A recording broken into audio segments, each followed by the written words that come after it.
What can SITE do for you? The Center for Innovation and Technology offers a business opportunity to engage directly with your market online. We also offer media training workshops, live streaming, documentary production, and events management. For more information, visit our website and social media platforms. Don't forget to like, comment, and share. With SITE, you'll never miss a thing. Good morning to you. Welcome to Asake Online. My name is Zenzele and Ndebele, and this is the Breakfast Club. Today in our program, we'll be talking to Prudence Mabhena. Some of you know her as a musician, a singer, an artist, and basically I'll be chatting to her to find a lot about her life, what she has been up to, her music career. Most importantly, recently she has been fundraising for buying or fundraising for a wheelchair. So we'll be talking to her and to find out how that fundraising is going on and how people can assist. So for now, sit back, relax, and enjoy the show. Welcome to the program. Thank you. For starters, I'll just say maybe briefly tell us about yourself. Okay. My name is Prudence Mabhena. I was born in Victoria Falls. The firstborn. I learned at King George VI School in Bulawayo, and I'm a musician and a motivational speaker. So tell us about your music career. At what point did you say, no, I'm interested in music and I really want to do this? Okay, I started music when I was I was at school. I remember there is a time when actually I used to be a shy person, very, very shy. So nobody knew that I could sing. And I wasn't sure how good I was also. So I remember there is a time when I just felt like singing by the corridor, and a certain teacher heard me sing. And then she asked who was singing. And I said it was me. And then I thought maybe I had gotten into trouble.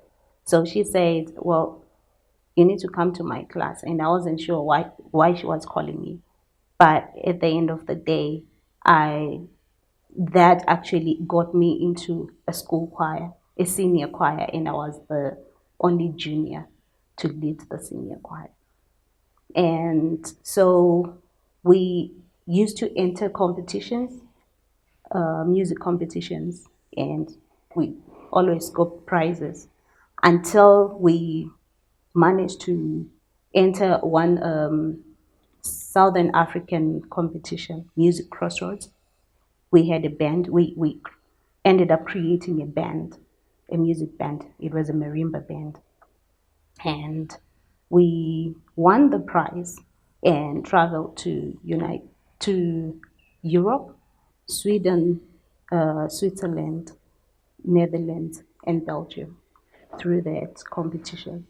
And so I have traveled many countries through music, and later on I got to learn to speak for children and other people with disabilities through music and through my life. I remember first seeing you, I think it was 2005 or 2006 with your marimba band, and you guys were singing quite powerfully, and I think it was the Music Crossroads. Yeah. And I remember you guys also performed some song. I think it was on TB's a Killer, something. Yeah, that was way back. What happened to most of your band members? Do you still have that marimba band? Okay, 5 of us are here in Zimbabwe, but 3 guys went to United States to further their education, and most of the guys are at King George. But I'm still moving on with my music. Last year in July, I launched an album, my second solo album. I went solo. So yeah, that's what I'm doing. And recently, I redid one of the songs that one of the songs that is on my album. and I'm working on pushing it into the market as well.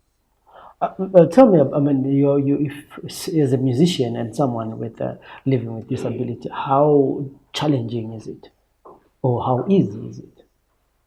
Well, being a musician with a disability is always challenging.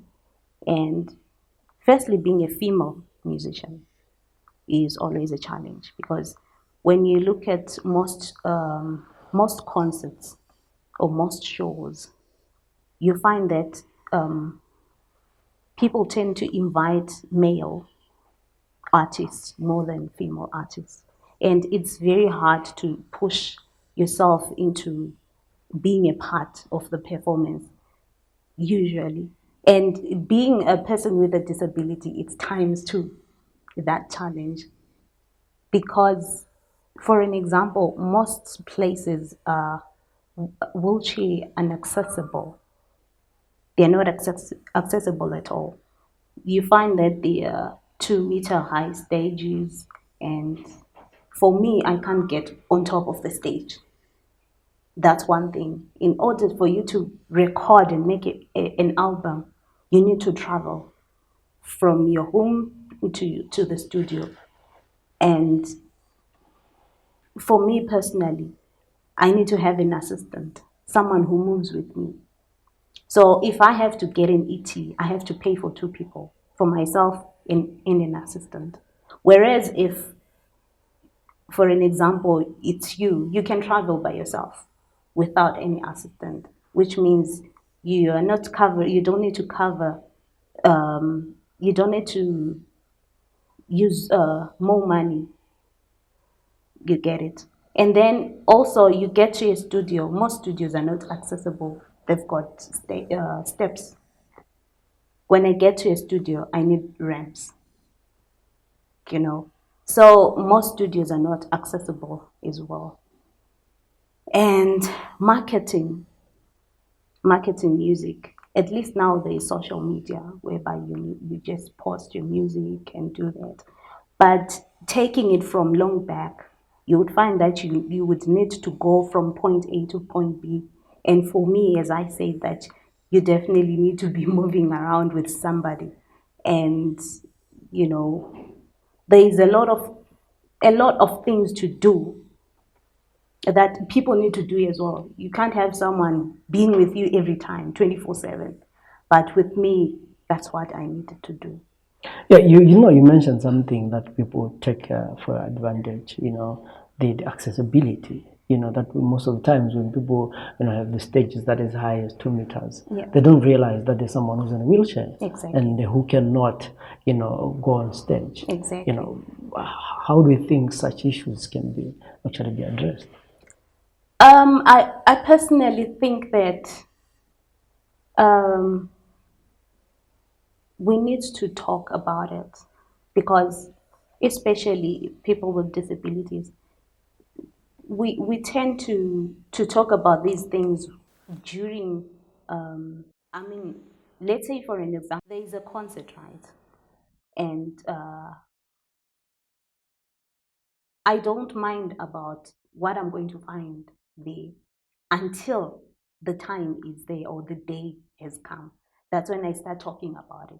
But instead, I think we need to address these things before we even talk about concerts, before we even talk about shows. We need to keep on talking to people to make them aware that in order for us to also feel independent, in order for us to also have this dignity, we need an environment that is accessible.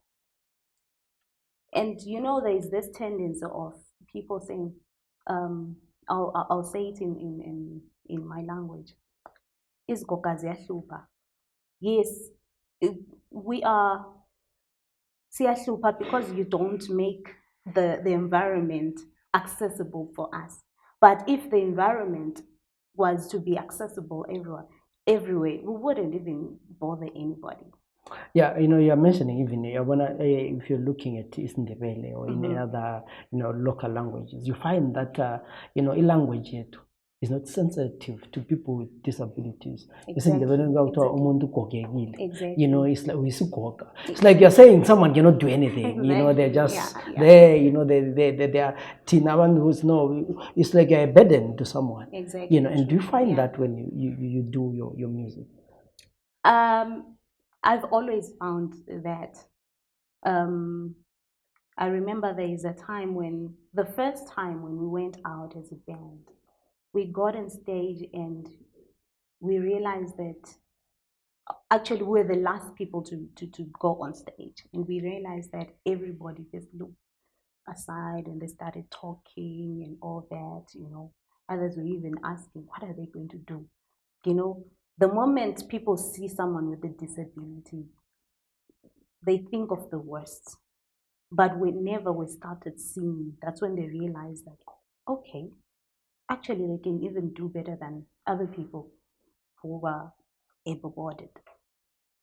You know what was powerful about your band was, I think there were guys who had hearing impairments, and but they're playing marimba, Yeah. and everyone would say, but these guys, I mean, how are they coordinating with other guys? That was quite powerful, and making music as a tool of communication. But do you find that your music actually delivers your message and you actually communicate with the world? Yeah, actually, I write about things that happen in the daily life. And there's a challenge that I once came across as well.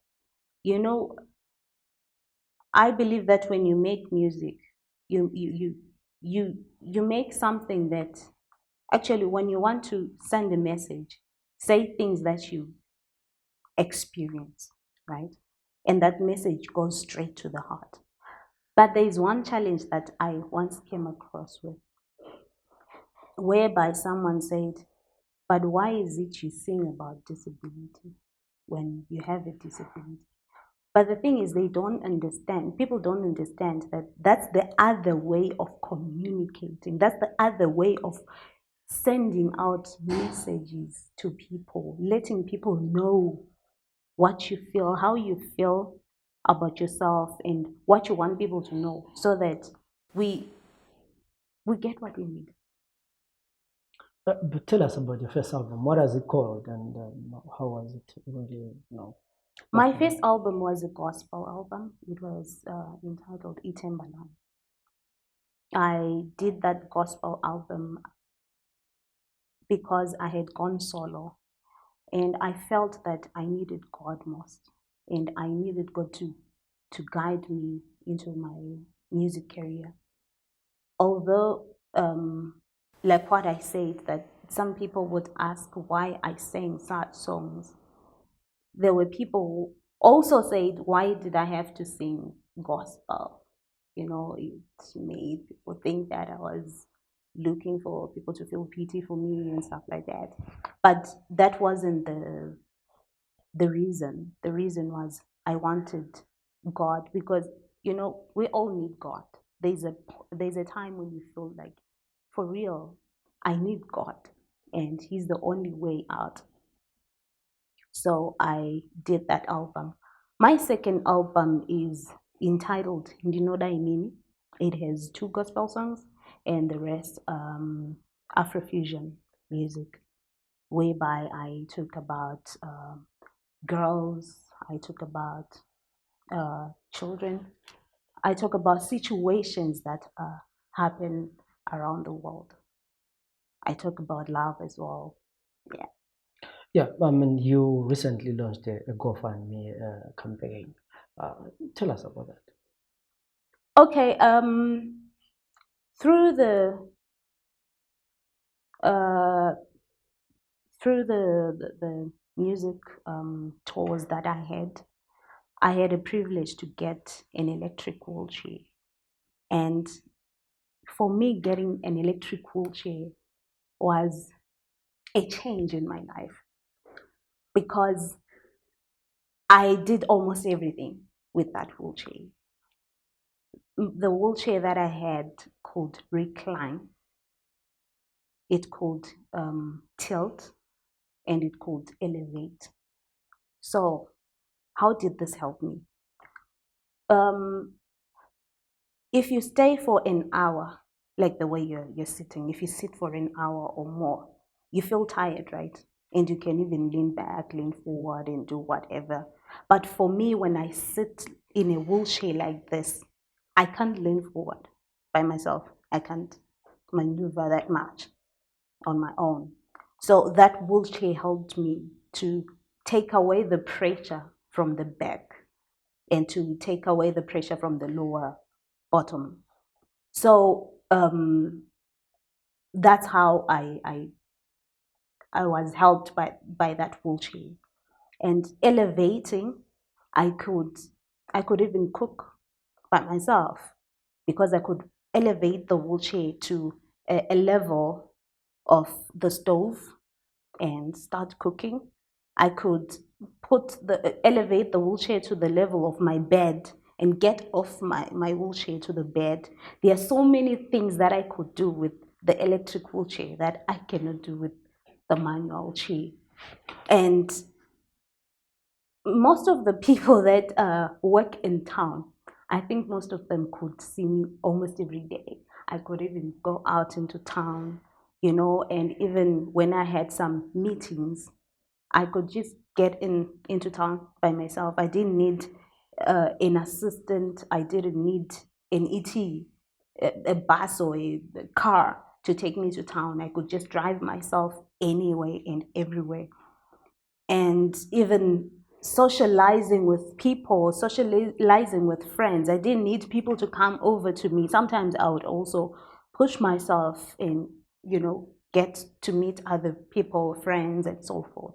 So that electrical chair did a lot for me. So, like, is it because with time, tears and ways? What happened to the wheelchair? So I got this wheelchair in 2011, and it's been 9 years now.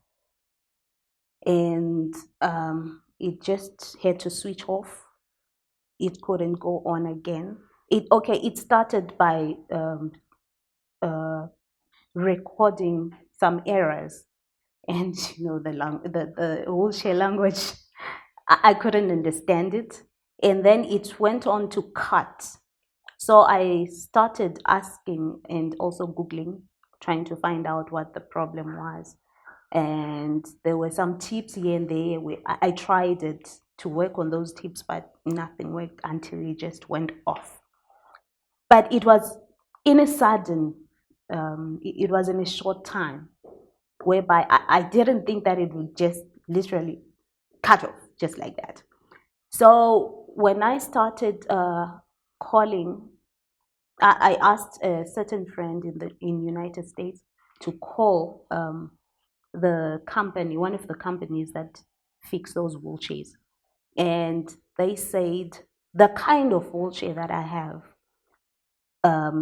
has been phased out. So it has been phased 2 years ago. They have some parts, they still have some parts, but still, that fact that it's been phased out, the parts will also get finished. And so they suggested that it would be better to get or to buy a new wheelchair than to fix that wheelchair, because even if we are to fix it, yes, it will work, but it won't work for a long time, you see. So we decided to, me and my manager, we decided to do a GoFund for people to donate towards it, towards the wheelchair. And the thing is, it's very expensive.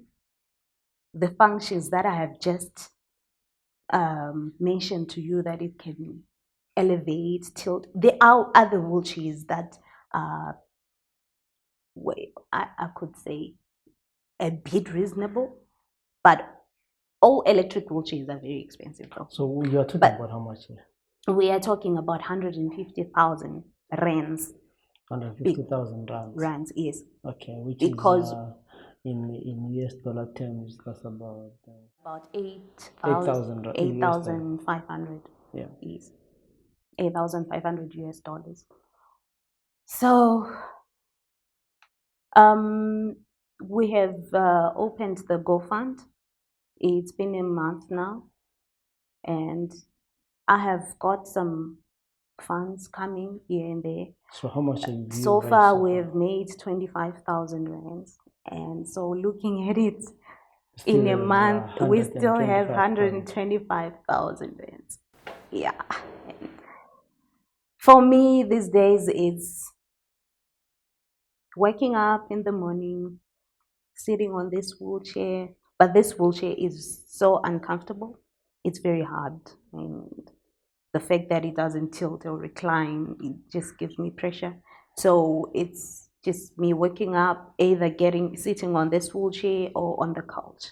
So if you're talking about maybe a minimum entry, not that high, so you're basically looking at about a minimum 8,000 US dollars. Yeah, minimum 8,000 US dollars. Yes, so I mean, there are people who can put the money on GoFundMe. Those are people outside Zimbabwe, but there are other people who are not in Zimbabwe. I mean, who are in Zimbabwe and are not able to pay via GoFundMe. Is there an EcoCash account or bank account where they can actually, deposit the money? Okay, yes. There is an EcoCash number, which is 0773 0773 144 144 050. 050. And I've also opened an account with Steward. And actually, I'll give you the details of the bank account. Okay. Yes. And yeah, basically, my social media, you can find me on Prudence Mabhena 263 on Facebook. How do you spell Prudy for those Prudy, who are not able to thank spell? you. Prudy Mabhena 263. Prudy Mabhena 263. So this is a Twitter account. This is Twitter account, Facebook account, Instagram. Okay. Yeah. So I mean, to everyone out there, she's really in need of a wheelchair. We're talking about 8,500 US dollars. So my commitment to you is that I will not tweet anything political until you get a wheelchair. So every day I'll talk about your wheelchair. Thank you so much. Until you get it. Thank you. So let's talk about your music career. Where are you going from here? Okay. From here, I'm working on a music video.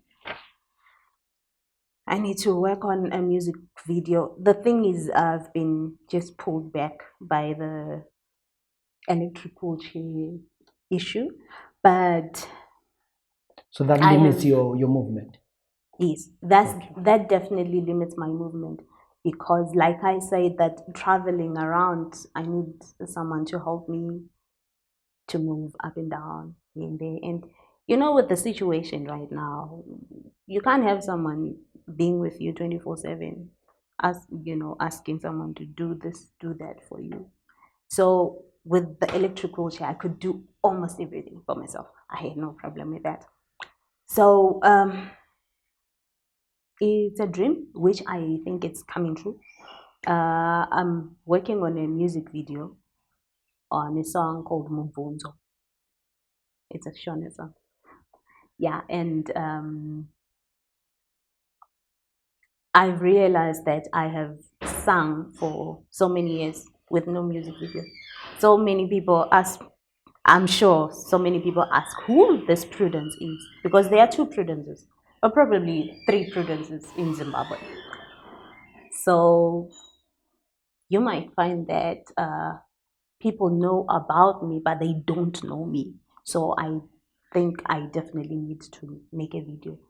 I mean, you are talking about 2 albums now. There might be someone who says, I want to buy your music.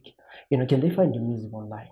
Where do they buy your music? My music is online. I've posted it on YouTube, on iTunes. You can also get it on iTunes as well. You can buy it. So what's the name of the album? So did they The search for name- Prudence Mabhena? Yes, you can search for Prudence Mabhena or Prudence Mabhena. You can still search for both and get my album on iTunes. So the first album was called? The first album was called Itembalami. And the second And album? the second album is Ndinoda in. So these are two songs that, two albums that are online and people can actually buy. Yes. And that actually is a way as well of helping you raise money for the wheelchair. Exactly. And the other thing that I would ask from people, if there are any shows, any concerts, any parties, anything that involves music, I can do that just to raise money for my wheelchair, because it's a need. It's not a want, it's a need. That was Prudence Mabhena. She says she needs about 8,500 US dollars or 150,000 rands to buy an electric wheelchair, which is the wheelchair that helps her to move around. Like I've said, my commitment to her is that I'll work day in, day out to make sure that we fundraise for this wheelchair. I will not tweet politics or anything political until she gets a wheelchair. I will contribute something at least monthly towards your wheelchair. And for those who want to help her, they can go on GoFundMe. How do they find you or find you? What's the campaign on GoFundMe? It's all on social media, on my Twitter account. Okay. Yes, and Facebook. So we'll share those details as well on the way you can find the campaign. And also, if you are in Zimbabwe and you want to send money via EcoCash, the number is 0773 144 050.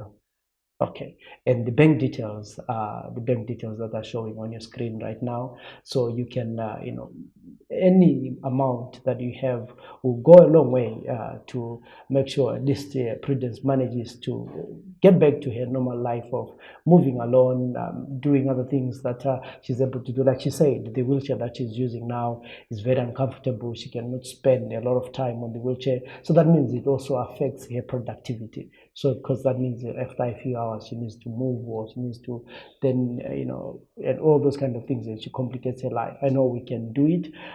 It really sounds like a huge amount of money, but on my Twitter page, I have almost 50,000 people who follow me. So if each one of you just donates $1, just $1, or 8 bond, we'll be able to get Prudence a wheelchair in no time, so that she can be able to continue with her music career. Prudence, thank you very much for coming to chat with us. Thank you so much. Thank you too for having me. I think we can meet again in 3 months when we talk about Smiling. the wheelchair and Yes. how it has changed your name Yeah. and your life.